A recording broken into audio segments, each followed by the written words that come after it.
Welcome to this evening's lecture. John Wood received a BA from the University of Chicago and an MA from the Bard Graduate Center for Studies in the Decorative Arts before joining Sotheby's Silver Department in 1997. The following year, he sold the Thyssen-Messonnier Turenne for $5.3 million, at the time the second highest price ever paid for a piece of silver. Subsequently, John has set the record for American silver sales 3 successive times, most recently in 2010 with the Loring Punch Bowl, which sold for $5.7 million. Other major sales and collections which John has handled include a silver centerpiece from Louis XV's court goldsmith, sold to the Getty Museum in 2004, silver descended from George Washington and the Custis family, sold in 2005, an Italian Renaissance tassa from the collection of J.P. Morgan, sold in 2013, along with treasures from the legendary Sassoon family in 2020. Additionally, among the many single-owner sales of silver and virtu, which John has been responsible, include those of Edmund and Lily Safra, Lawrence Rockefeller, Brooke Astor, Jane Wrightsman, Bunny Mellon, and the Princes of Hanover, just to name a few. John has placed works with the Metropolitan Museum, the Victoria and Albert Museum, the Winterthur Museum, as well as other major institutions throughout the US. And now it's my great pleasure to welcome my friend and colleague, John, and now we'll turn the evening over to him. Great, Stephen. Thank you very much. I'm going to go ahead and take off my video so that we can focus on the slides here as we consider in the newest, most fashionable taste, European classical silver in America, 1770 to 1830. In the newest, most fashionable taste, this was a phrase that was very much in use in the 18th and early 19th century by sellers. This was something they put in newspaper articles, in trade cards, as a way of letting potential buyers know that they were plugged in and attuned to what the newest taste was. It was also a phrase that was used by people who were writing to order, and this particularly includes Americans, who knew they didn't necessarily know what the latest taste was and were relying on their their agents, their dealers, their friends who were in London or in Paris to give them what was the newest fashion. And from 1770, that fashion was neoclassicism. So we're going to sort of look at how it comes to America, pieces that we know, how those pieces also were coming into interiors and patrons that were attuned to classicism in architecture in particular, and then the various waves of how it comes in manifestations of the empire taste and the Regency taste, and then sort of how it tapers down as American's own production picks up the slack, helped and suppressed essentially for foreign silver by tariffs and other government actions. So next slide, please. So for all the things that we're going to be showing, one of the things you have to remember is that these Americans that are interested in classicism and patronizing classicism, they're not going to the store and picking these things out. It's not that direct a purchasing. They are having to write, and on the left we see a billhead back from an American purchase, and the order has to go all the way across the Atlantic to France or to England, 8 weeks to 2 to 3 months each way. So by the time the objects come back, it can easily be half a year, sometimes even more in bad weather, before they get their new items.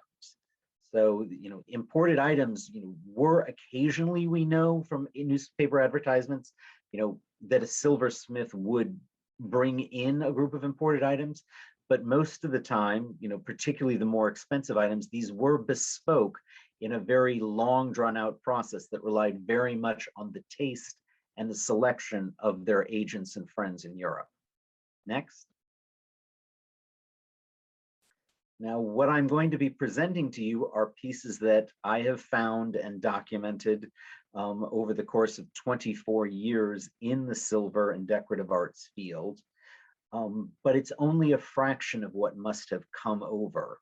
And one of the reasons I like speaking about this topic is I'm hoping that people who do know it will be able to find other things and let me know, and we can start fleshing this out. Silver, because of its value, because of its malleability, was one of the first things to pick up a neoclassical vocabulary. The people who were buying it, both silver and silver plate, were generally wealthy enough and sophisticated enough to appreciate these designs. So, at a time where, furniture was rarely coming back, textiles were a little bit, in many ways, metalwork, and particularly silver and silver plate, were in the vanguard of bringing neoclassical design to America, where the objects could then be seen and copied and disseminated by native craftsmen. So the Sheffield plated piece, for people who don't know what Sheffield plate is, it's two thin layers of silver that were fused to a copper base. And once that was done, then the resulting sandwich could be worked like silver, but was only one fraction of the value in terms of the value of the precious metal. So it could show all of the new vocabulary, but in terms of the investment in precious metal, it was just a fraction of the silver. So we'll see that many economically minded Americans, and George Washington actually really stands out in this, saw this as a way to get the look of imported silver without having to spend the money. Next slide, please.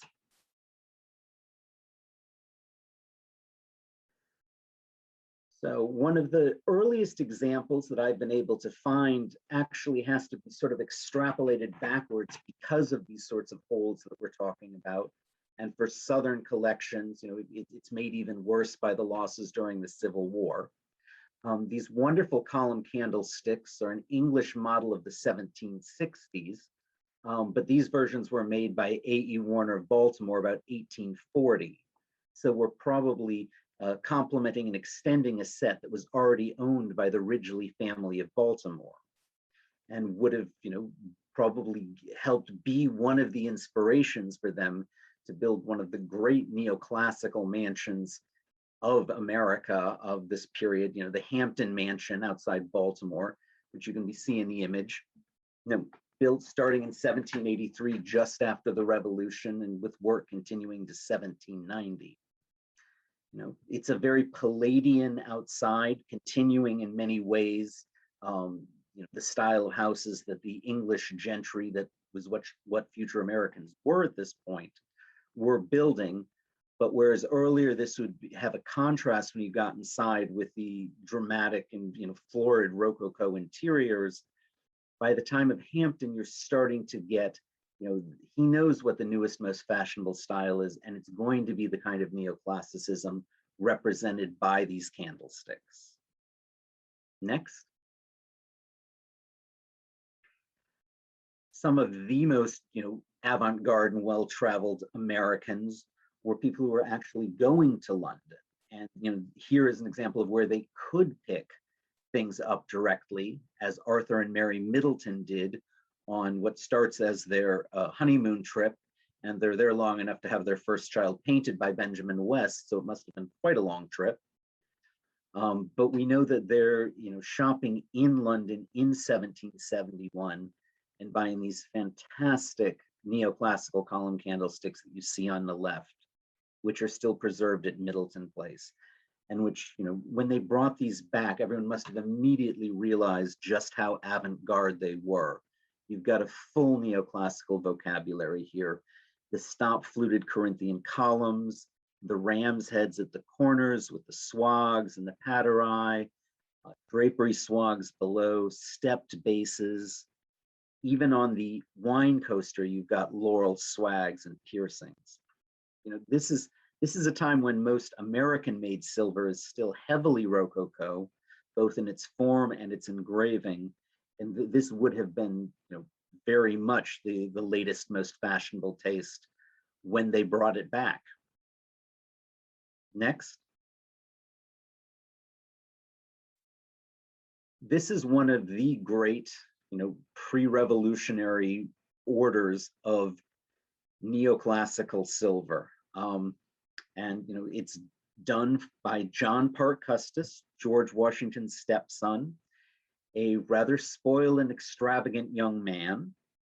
And to order this much silver, over 400 ounces, representing a huge sum of money, probably the equivalent of several farms worth, reflects Jackie Custis.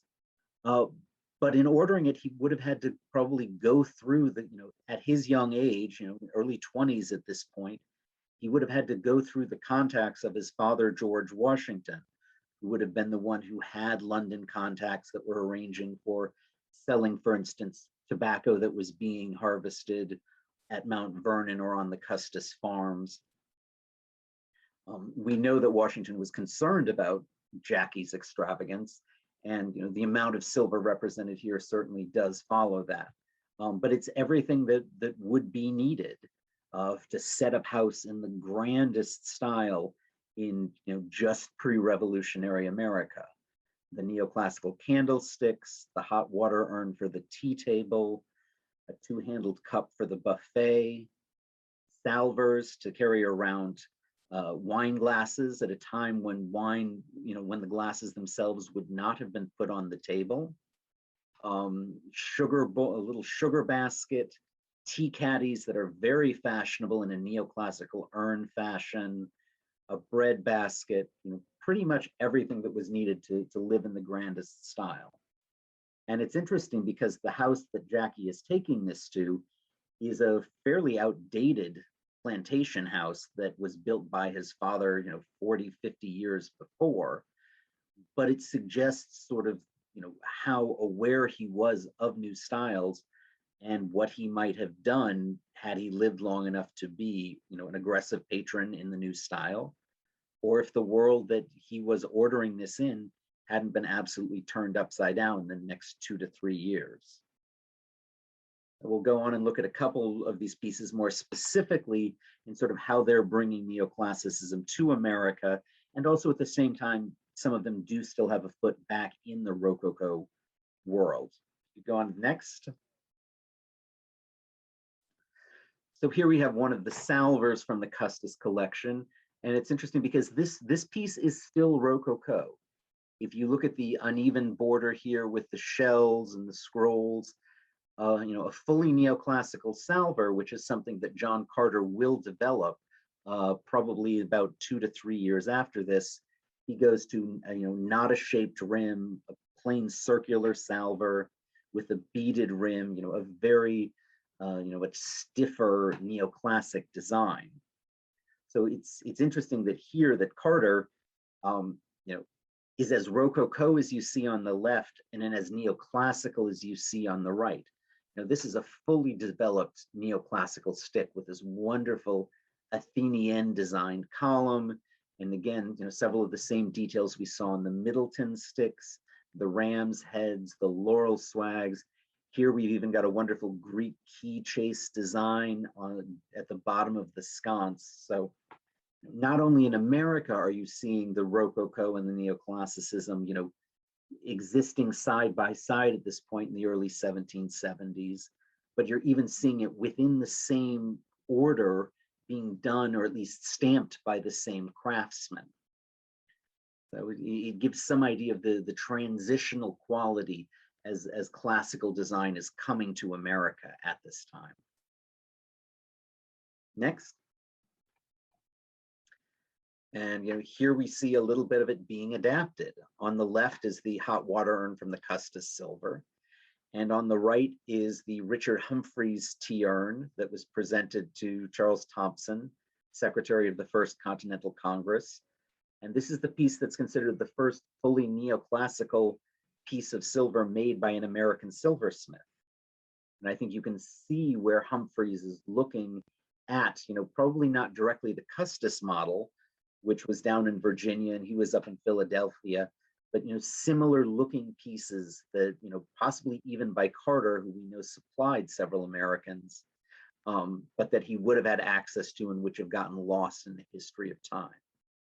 I think you can see where things are very similar, but you can also see elements such as the slightly wonky handles, where the American interpretation isn't yet quite as sophisticated as the British imported one, where they're producing such large quantities of silver. There's design schools. There's a very aggressive and educated market that's demanding a higher level and a higher level of finish and a more accomplished neoclassicism. Fortunately, almost all of this is going to go on hold, at least in America, for the next couple of years. Next slide.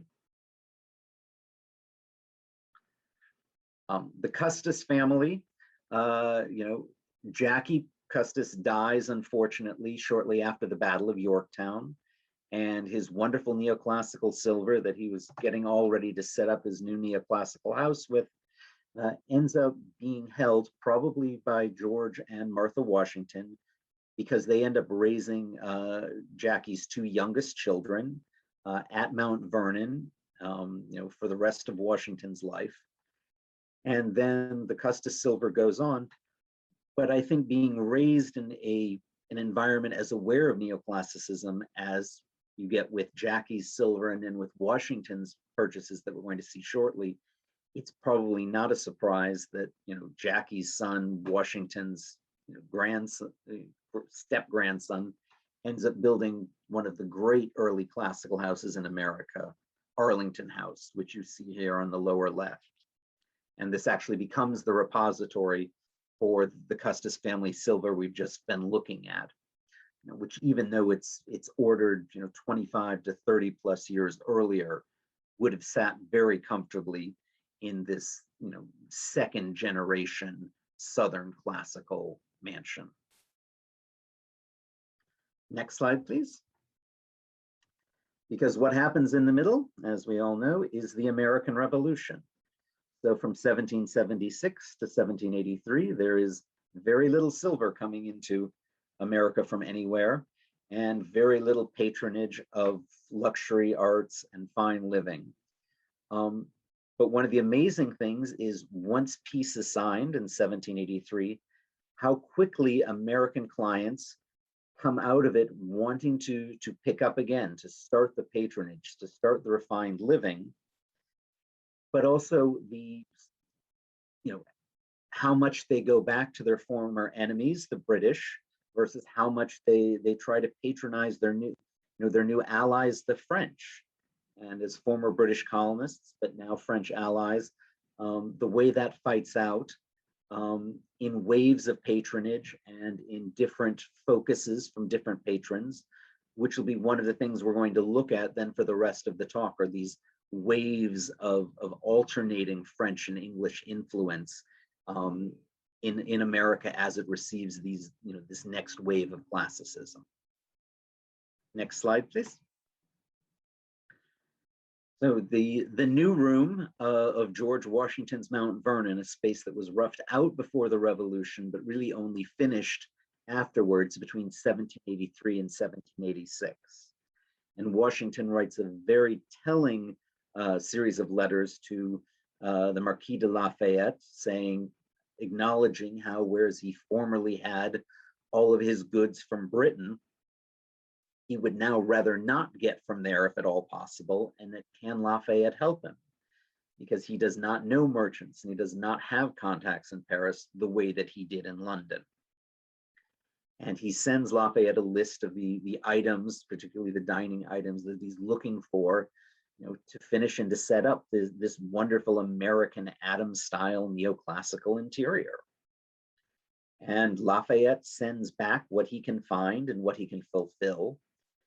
But one of the interesting things you see here is, after the peace of 1783, you get a wave of Anglomania in France, and that leads to huge imports.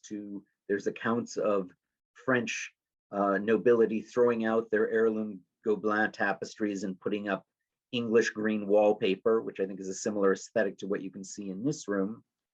And in England, you get a wave of French taste that includes such things as the dealer de guerre being the one who's decorating the Prince of Wales mansion, a place where you would really expect to be focused on local industry if you could. So Washington is trying to turn to Paris because of the recent hostilities, but he's still living an English style life. So a lot of what he ends up getting has probably actually been imported from England to France.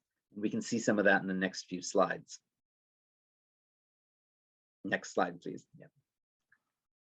So on the left is a silver-plated, Sheffield-plated bread basket, supplied through the Marquis de Lafayette in 1784, but almost certainly English-made, and so exported from England to France, and then France to America. So you've got sort of three-nation neoclassicism going on here. But the French do some smaller, generally rounder bread baskets, but this is a distinctly English form. And the French plating industry simply isn't at the point in the mid 1780s to be doing this kind of thing. So, but it's also worth noting that Washington, being economical, is ordering the Sheffield plate example. And on the right-hand side, this is the silver example, ordered by Jackie Custis before, just for contrast. Equally neoclassical, but the plated one would have been a fraction of the cost, and particularly on a dining table, with bread or fruit in it, the difference would have been minimal. But both would have broadcast the sophisticated and new fashion knowledge of the patron at whose table you were sitting. Next slide, please.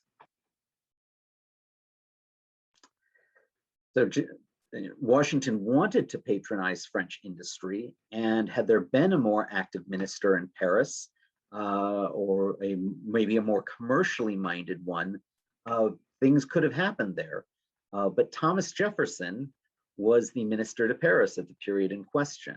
And while he was, being a very sophisticated and enjoying his time there, the English are a nation of shopkeepers and the French are more a nation of thinkers.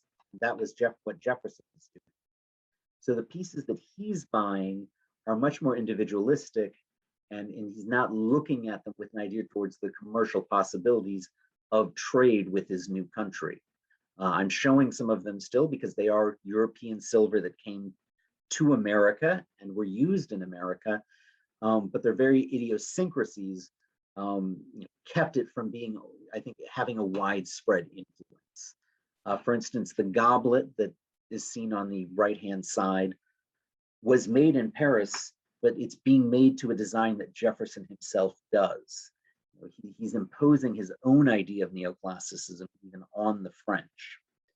The vegetable dish and cover below is more of a standard French design, and we'll see similar pieces going forward that, where you can really see some of the back and forth between England and France, and then a little bit France and England. But it's only after coming back from this stint as minister to Paris in 1789 that Jefferson starts redoing Monticello in the wonderful French pavilion style that we all know it. But his silver is not going to be having the same sort of impact on American taste that his architecture might. Next slide. This is sort of an extreme example of something that, was it a precedent for Jefferson? But no, in fact, it wasn't. The Askos, which is a Greek model that can be found in antiquity in both bronze and in ceramic, Jefferson was intrigued by the form, had a wood model carved in Paris, brings the wood model back when he comes back and actually has it made by an American silversmith, a Philadelphia silversmith that could have repeated it for other patrons. But as far as we know, that never happened. It's interesting that a little over a generation later, it is a form that's picked up by Samuel Kirk in Baltimore. But we can tell by the differences in detailing, particularly the decoration at the bottom of the handle, that Kirk is basing his version, not on the one Jefferson brought back, but on ceramic examples that would have that detailing, possibly an original ceramic, possibly even just an engraved design. But again, Jefferson, so many forward-thinking ideas, but of a bit of a dead end when it comes to stylistic impact in the decorative arts. So next slide, please.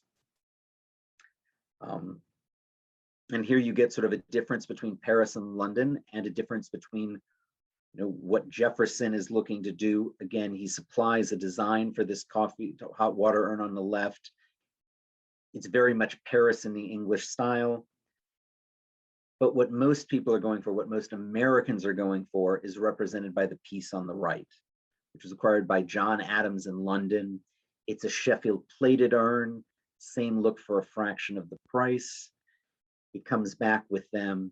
This fits into the English lifestyle that all of these former English colonists had been living, and really where they go looking for the pieces that they want to acquire.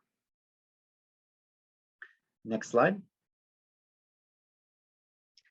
I think you can see that sort of straddling the divide and attempting to still remain English quite well in this a Pern and Mirror plateau from Philip that was in the collection of Philip Schuyler in Albany. This is Alexander Hamilton's father-in-law. So when he went up to see Angelica and Peggy and all those names that we now know from Hamilton, this is how we would have been looking at them across the dinner table, is through this piece. What you have is an older gentleman active in forming the new American government, but on his table he's using a Rococo, a Pern of the pre-revolutionary era, updated by being placed on a later 1790s, more strongly classical mirror plateau.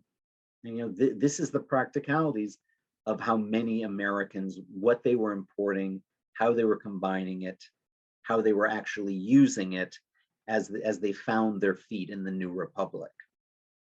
And the Schuyler Mansion in Albany, a similar sort of thing. It had been built in 1761 to 65. Much of the interior decoration was done in a Rococo style, which stayed, but then was updated with new draperies, etc., as they straddled the crossover from the Rococo to the new neoclassical period. Next slide, please. Robert Lennox, a gentleman in New York whose family's name is carried on in Lenox Hill, if you know the Upper East Side of Manhattan. This was a dinner service that he assembled, that he purchased. I think you can see sort of almost the pent-up desire for consuming British goods that can be seen here. 2 years after the revolution, and he's already buying all of this 1785 silver that's coming in, that he's being brought back. Unlike Washington, half of New York was left in ruins when the British left. But for this New York merchant, he doesn't have Washington's resistance to patronizing, English craftsmen. He's picking up the threads of the merchant empire that he knew before. But here, if you look at the circular vegetable dishes and covers, you can see a little bit of that Francophile design. Think of these in relation to the ones that Jefferson had as examples of French design. This is French design being translated through English craftsmen and then coming, to rest for a New York merchant. Preserved at the New York Historical Society, and really giving an idea of, having thrown off the governing yoke of the British, they were still ready to get right back in with them from a stylistic standpoint. Next slide. This piece, and I wish I had better pictures of this one and its following one, but I think it's an interesting contrast, because Anstice Derby, who married Benjamin Hickman, was the daughter of one of the wealthiest post-revolutionary merchants in the country, and certainly the wealthiest one in Salem, Elias Haskett Derby. And you can see in the picture on the left the wonderful classical house that Derby had built and renovated by Samuel McIntyre starting in 1782. And one of the interesting things about this picture too is you can see the contrast between this great classical mansion with the pilasters at the corner and the old style, possibly even 17th century Salem house that's there on the right just across the street. And we've been looking at all of these classical pieces, belonging to a very high level of very fashion conscious purchasers. But this kind of underlines just how avant-garde this still was. Much of America, much of the former colonies, was still living in towns and in houses that look like what's on the right, not on the left. But when Anstice Derby gets married in 1789, although her father is commissioning the best of local craftsmanship for his mansions, for his daughter's silver, he is ordering from London. Both the teapot that you can see here, which is, we can find this model certainly spreading among native Massachusetts craftsmen in about these same years, but also a sugar bowl. If you go on to the next slide. Yeah, there we go. This one's a little clearer. You can see, for instance, the wonderful spotted decoration, which is a motif that's picked up particularly in Baltimore in Federal silver. But this arrived in 1789, and even though Elias Haskett Derby is quite elderly at this point, he's so enamored of the neoclassical style that he actually builds, starting in the 1790s, one of the great neoclassical houses of the Northeast, Charles Bulfinch's new mansion for him in the 1790s. Yeah, so unfortunately no longer surviving, one of the great lost classical houses of America. So next slide. Here, another piece, Mary Ann Bowers marries the son of the first post-revolutionary mayor of New York, and her wedding silver, similarly imported, is this fluted teapot by Peter and Ann Bateman. And if you compare it with the Paul Revere piece on the right, 1796, just a few years later, you can see, how the newest, most fashionable taste that's coming in for this group of very elite patrons is being diffused, being picked up by native craftsmen and starting to be spread further out. Going from New York, although Revere, I'm sure, was looking at an example that had landed in Boston, but then he's translating that fashionable new London style of the 1790s, for a client in Worcester, Mass, even further removed. You get a sense of how these styles are sort of going further into the country from these seaports where they first arrived. Next slide, please. So going back to George Washington as the newly elected president, he's very aware of wanting to set a fashionable table, of what he has to do. He has ministers arriving from European countries, people who want to be America's friend, people who want to exploit the commercial opportunities of this new country. And he wants to look the part. And he has an extensive correspondence with Gouverneur Morris, who is an American merchant and later diplomat, who is living in Paris and London back and forth. And possibly because Washington was disappointed with what was being sent by his regular agents, but also because he knows that Morris is familiar with the most fashionable people in New York, in Washington, and trusts that he's going to be moving in similarly fashionable circles in Europe. So he starts asking Morris, to acquire these things, to acquire a mirror plateau like the one that you can see on the left. Washington specifically says, almost no one in New York has these. Two very wealthy people, the French minister, the Spanish minister.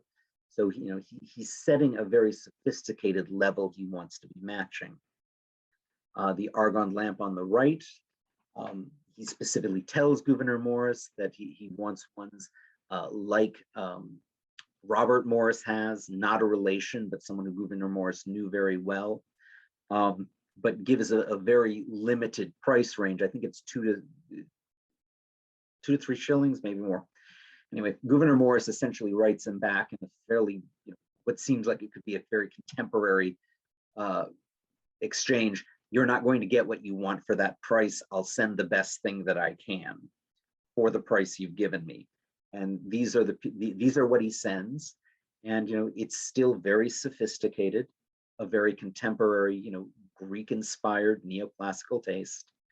And Washington writes back that he's perfectly happy with them. So next slide, please. You know, even Washington, though, has some of his dead ends, and he's aware enough of style that he wants the mirror plateaus. And he actually, when he has the chance to move from his first residence in New York to the even more sophisticated house of Alexander Macomb, which was his second, presidential residence in New York, built only a couple of years before and then used by the French minister after that. So, he wants to upgrade. But he's also having Gouverneur Morris, he writes very specific instructions about wanting pairs of double coolers, pairs of quadruple coolers. And poor Morris, is having to run around and try to essentially have these custom made for Washington, despite his protests. Essentially, no one makes these. Do you want to rethink the order? And Washington doesn't. So we've been looking at the pieces that come to America and do strike a chord with local silversmiths, or set a standard of neoclassical design that's picked up by other people around them. Think Philip Schuyler also wanting to have a mirror plateau like George Washington has. But you do also have these dead ends, like these really rather clunky Washington double coolers. So, I think sometimes the failures, the things that aren't picked up, tell us as much about the patronage and how style is picked up across the ocean as the things that really do get absorbed and become part of the native vocabulary. Next slide, please. So Gouverneur Morris, who Washington is trusting to buy the very best for him, is over in France and even has the official position of Minister to France from 1792 to 94, which is the height of the terror in the French Revolution. Luxury goods are being sold for cents on the dollar. The French class that had these is fleeing or being guillotined. Most foreign buyers don't want to come in. They're at war with England. They're at war with most of the powers of the continent. And the American merchants who are coming in on the strength of France's recent support for America, they're willing to give Republican government more of a try than other places, are able to buy some truly extraordinary things.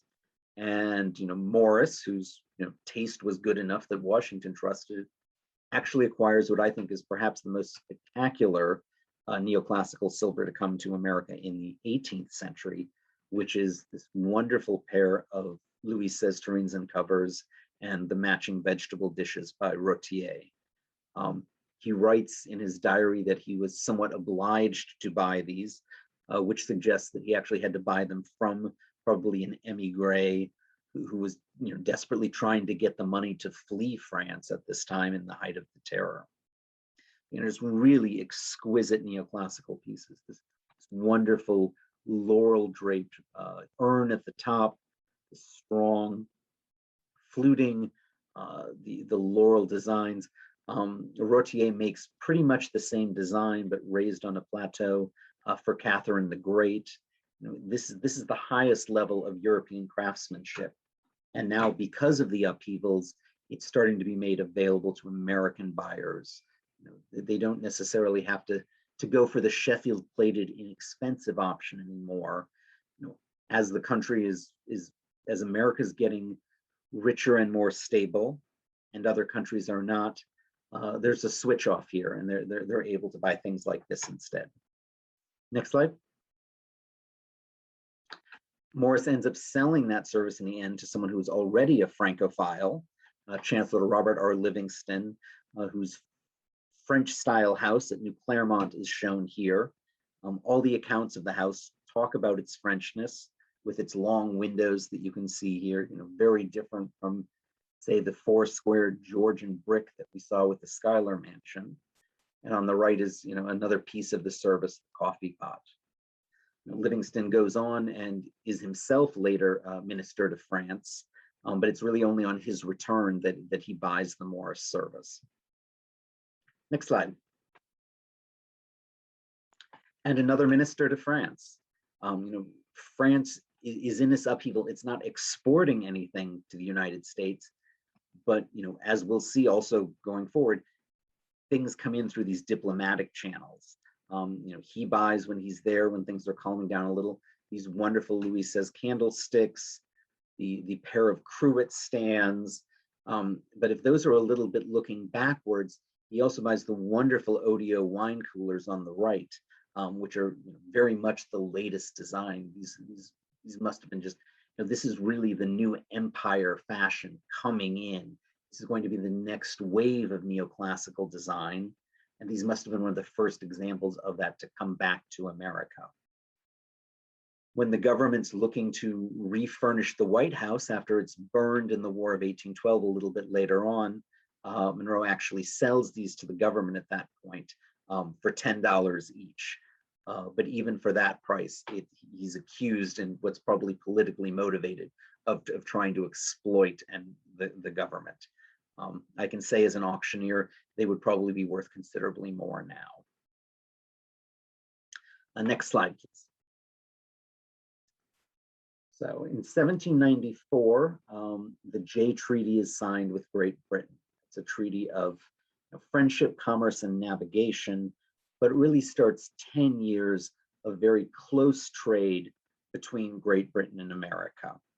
In terms of France being able to have an influence, and particularly commercial influence, Britain's controlling the seas, but it's made even worse by the Franco-American quasi-war of 1798 to 1800, where predations by the French ships actually force American ships to seek the protection of the British Navy, and drives the two countries even closer together at a point where economics are as well. Next slide. And so what we see is, just like we saw a little bit earlier, the non-diplomats, the average patron, wealthy, sophisticated American patron, is turning even more to England, to the sophistication of very late 18th century design. This, I think, is possibly the best piece of English silver, neoclassical silver, that came to America. At the time, it was given to Thomas Willing of Philadelphia by the stockholders of the Bank of the United States because of his charitable work during the yellow fever epidemic in Philadelphia in 1798-99, and really shows just how grand the new nation is getting. Now, Thomas Willing is an older man at this point. He's living in a pretty plain front brick townhouse, but a sense of, sort of the aesthetic circles he's moving in can be garnered from the Bingham Mansion, which is what his daughter and son-in-law are living in. And you can see that on the lower left, completed in 1788. And, this would not be out of place on a London square. For people who know the 18th century look of Hertford House, which became the Wallace Collection, almost the exact same facade. The ties between London and the United States are really getting tighter, and America's getting richer. So, next slide. There's also an industrialization which Americans are taking advantage of. When Washington was ordering his Sheffield plate, it was still very much in this, the early 1780s. It's it's the beginning of the Industrial Revolution. It's an early phase of being able to produce large sheets of silver and copper fused. By 1800, 1810, the factories of Birmingham and Sheffield have gotten very good at this. They're able to produce things, larger pieces, even more sophisticated designs, because they realize that's what the market needs, and even greater export markets for it. So you get someone like John Beekman of New York, a very successful merchant, ordering pieces from England like this hot water urn and large tray.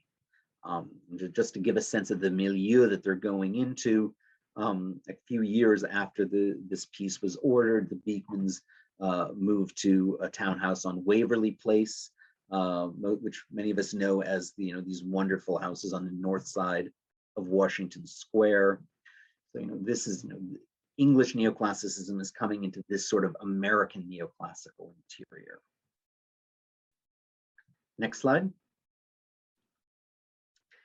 And the South is picking up this even more because they've always been behind in terms of native manufacturing. The number of silversmiths in Savannah or DC is a fraction of what you're getting in Philadelphia or New York or Boston, even before the revolution.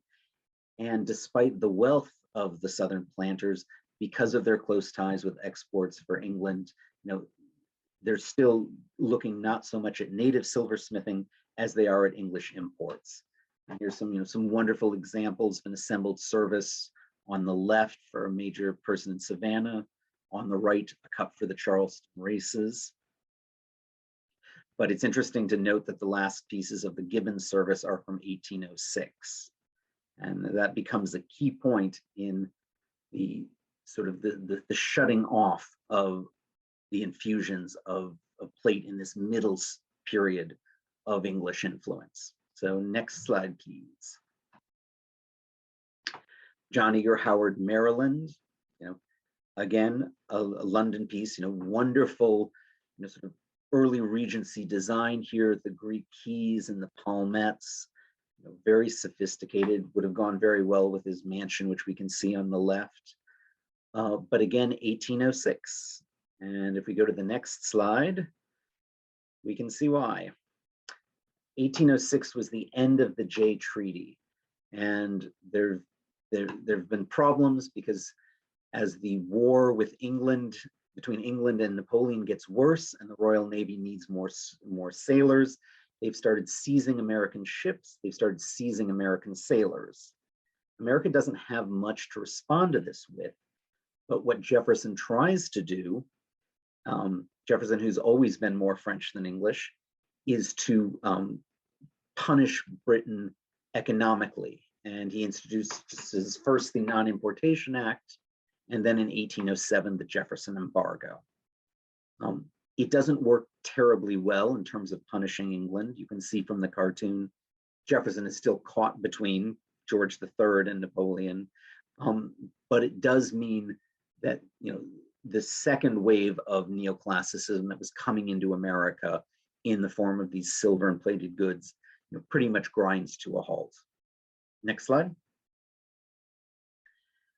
There are a few things that come in foreign silver, but they're almost all coming in related to diplomatic things. And again, we see here, the French pieces are coming in with, through diplomacy. The English pieces are coming in through regular trade. We've got a wonderful Louis XVI silver soup tureen that was brought back from Paris by James Bowdoin, founder of the college. Again, a little out of date, but the design is picked up, we know, by several American makers at a time when I think they were starved for trying to come up with examples of European silver to copy. And then on the right, you can see the new grandeur that's starting to be available. This came over to America with General Turreau, the French minister, who was stationed in DC, I think 1804 to 1810. But when his time's up, he sells off his silver, and it was bought by Robert Smith, who was a member of Madison's cabinet, and one of a pair. This is almost a princely level of grandeur. This isn't anything that's being seen in America before, except for small differences like the Willing tureen. But it shows where America's headed, and the lessons being learned by American silversmiths, and they will pick it up after the War of 1812. Next slide. But first we have that interruption. So from 1812 to 1815, the War of 1812, America against England, who have the naval forces to pretty much shut off our trade and burn our Capitol and White House. But it ends in 1815, which happens to be also the same year in which Waterloo and the end of Napoleonic conflicts in Europe. And it starts the last phase of American of importation into America of neoclassical and really at this point empire and Regency works of silver. Next slide. So some people go over there for personal reasons. One of them being the lovely Elizabeth Patterson Bonaparte of Baltimore, who had married Napoleon's younger brother before Napoleon declared himself emperor. And he decided that she did not fit in with his plan of marrying the rest of his family to European nobility. So he dissolved the marriage and forbids her from coming to France. But once he falls, she can go over and buy silver, that accords to the really queenly level that she sees herself at because of her position as a Bonaparte wife. We know that this wonderful Empire-style coffee pot was bought by her on November 4th, 1816. Next slide. And these other pieces were acquired about the same time. Caddy, a teapot, bread bowl. This is personal though. This is someone who has, who wants to underline to the people who visit her house, that she is a Bonaparte. She's a member of the Empire family. There's even questions, given how much she lived in Europe, how much these were seen in Baltimore, although she is sending other pieces back to her brother. But there's some more government, more diplomatic French purchases that are also being done. Next slide. The burned out White House. Just like Washington did not want to patronize England after the Revolution, James Monroe, who we have to remember was, served in France, and although he was English during the Jay, in promoting the Jay Treaty, when it comes time to refurnish the White House, definitely has an aesthetic chip on his shoulder about using English goods, and instead does extensive orders from France, including this pair of these wonderful late Empire style tureens by Fauconnier from 1817, which are still in the White House collection. Next slide. And just showing a couple of the other pieces, these gilt armchairs by Bélanger, the wonderful gilt bronze candelabra. Monroe's White House is furnished and sends the message to when British diplomats come of just how French affiliated he is. Napoleon may be gone, but he wants to say that we haven't forgotten what you did to this place. Apparently being in the White House suited James Monroe enough that when in 1822, after his presidency, he goes to build a house of his own. He hires James Hoban, who'd been the designer and builder of the White House, and builds a large columned portico distinctly reminiscent at this time of the White House. There's very few porticos on American private residences at this time, and certainly not of this scale. Next slide. Monroe so effectively sets this French Empire grandeur as the official taste of the Washington White House at this time, that even 13 years later, Andrew Jackson takes the opportunity to add additional pieces when the Russian minister dies, in this same very grand empire style. So just showing these here, by the time they're acquired in 1833, stylistically, they're starting to be a little, more than a little bit out of date in Europe, but it is the official taste of the White House at this time. Next slide. And there's a last dose of, of Francophilia in America in 1824, when the Marquis de Lafayette comes back through and does a triumphal tour and visit through all of these existing. It was originally going to be just the original 13 states, but he ends up traveling through all of the existing states at this time. And here are two pieces that supposedly he gave to some of his hosts at this time. Fairly florid and elaborate late Empire silver. But this is sort of the last French moment. After this, after Waterloo and the end of the War of 1812, America starts having its special relationship with Britain that's going to continue through up to and including the First World War. And that shows in the silver that comes in, as well as Britain's ever-growing commercial might. Next slide. And these are sort of the last things that come in of the neoclassical style. The Middleton family, who we saw back in 1771, strongly English just before the Revolution, go back to being strongly English just after the War of 1812, with this wonderful Epergne. They're continuing to be sophisticated neoclassical people. Henry Middleton's sister marries Joseph Manigault, and they build a wonderful neoclassical house in Charleston. Next slide.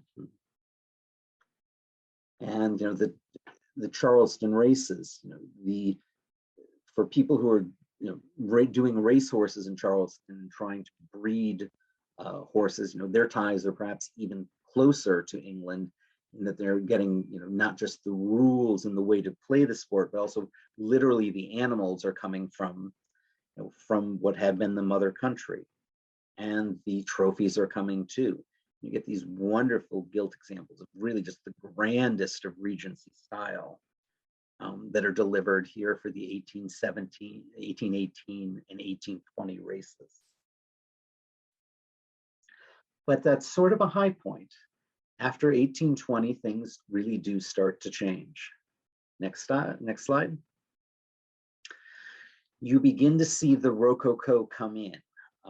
And for instance, on the right, these Sheffield plated wine coolers that were acquired by John and Eliza Ridgely on their honeymoon trip.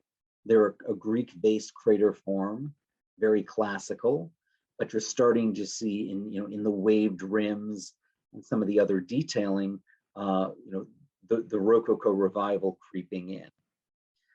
Similarly, on the left, John Beekman, whose Sheffield plated tea urn and tray we saw earlier. This is getting to be a heavier look. He's still going and buying from England, from Birmingham, but it's not the clean neoclassicism we saw of the pieces before. Next slide. The same way that the latest, most fashionable style of neoclassicism came in, you also get that with the new style of Rococo revival coming in. You get some very early examples that may have influenced things. The entree dish on the left came into Baltimore very early.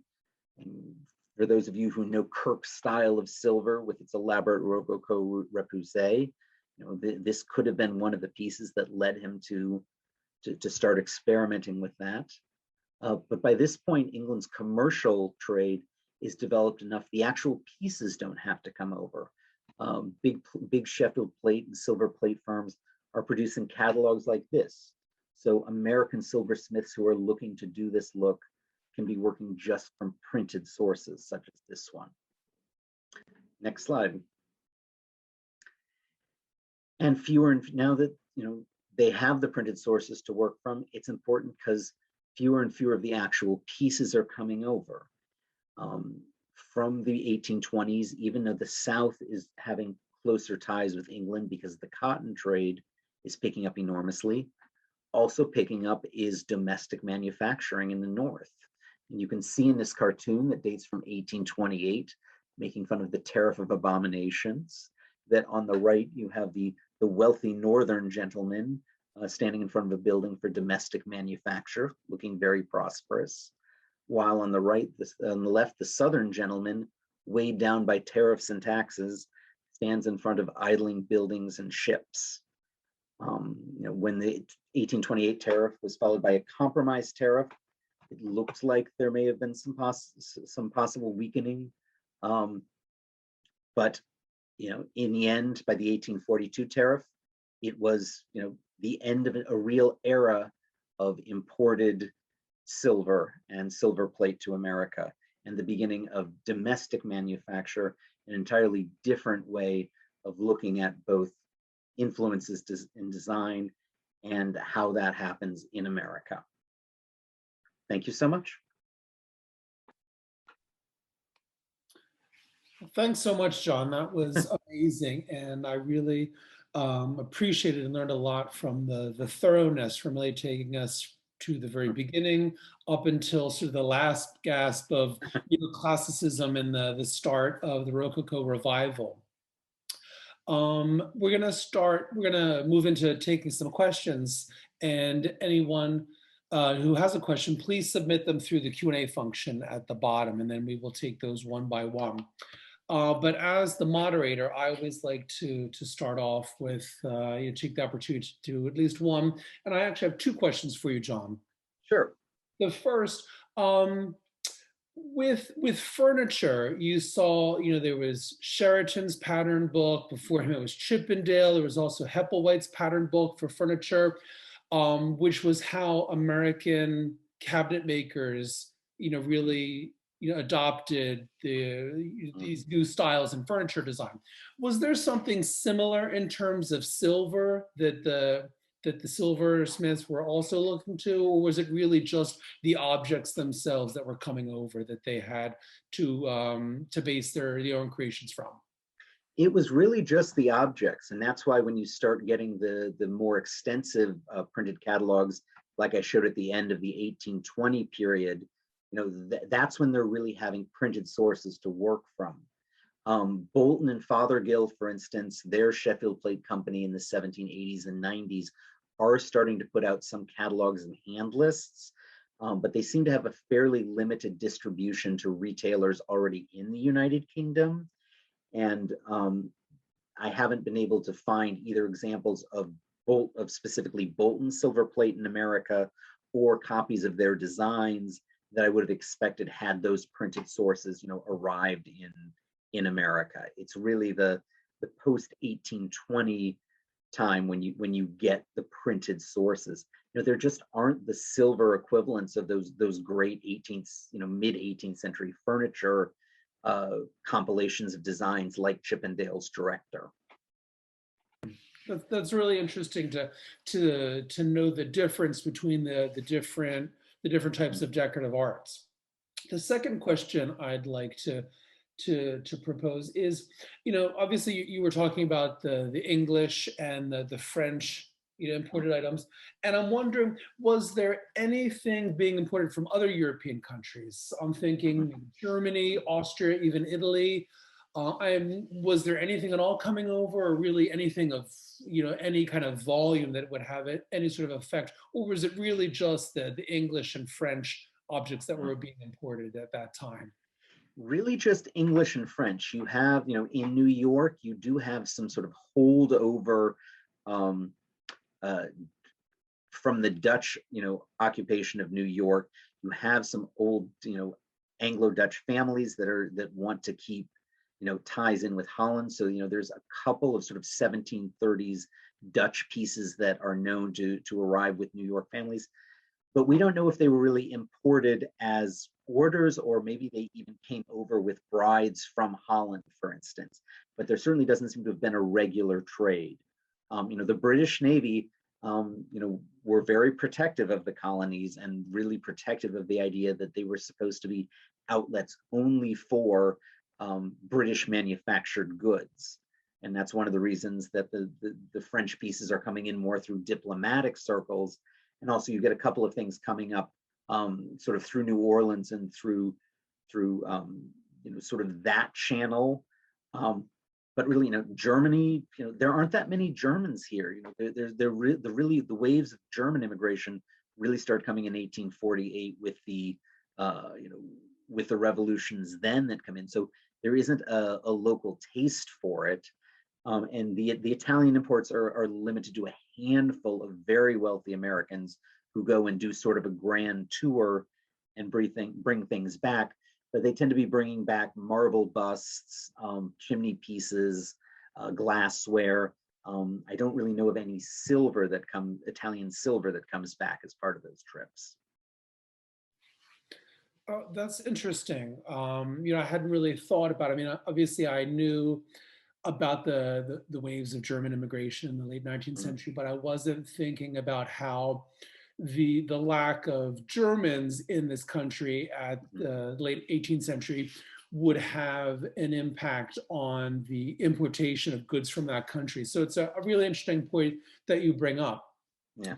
You know, You get moving, Pennsylvania Dutch farmers, for instance, but they're not at a level to be ordering, luxury goods overseas. sure, no, exactly, exactly. Let's move to the questions from our participants. And someone, I believe you can see these as well, John.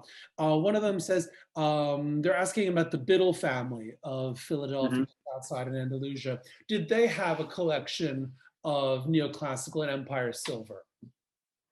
The Biddles actually um, didn't have, they had a fabulous collection of neoclassical and Empire silver that was Philadelphia made.